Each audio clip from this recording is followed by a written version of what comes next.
সে কি এত তাড়াতাড়ি হাওয়া বদল হয়ে গেল? না না না, রাজনৈতিক হাওয়া বদল না। এই হাওয়া বদলটা প্রথমটা এসেছিল 2011-তে। তারপরে এতদিন বাদে আবার রাইমা পরম একসাথে সিনেমা করলেন, আর প্রচণ্ড ভালো লেগেছে আমার এদের জুটি।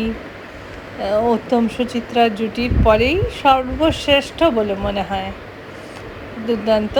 আর রুদ্রনীলের অভিনয় কোনো কথা হবে না।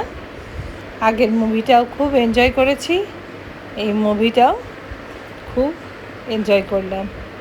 আপনারাও যান দেখতে, অনাবিল হাসি আনন্দ করে একরাশ আনন্দ নিয়ে বাড়ি ফিরুন। ভালো থাকুন, রসে বসে থাকুন। হাওয়া বদল করতে হলে আর দীঘা পুরী সমুদ্রের ধারে নয়, কলকাতাতেই এসে গেছে হাওয়া বদল। দেখে আসুন। শুভরাত্রি। খুব ভালো থাকবেন, রসে বসে থাকবেন।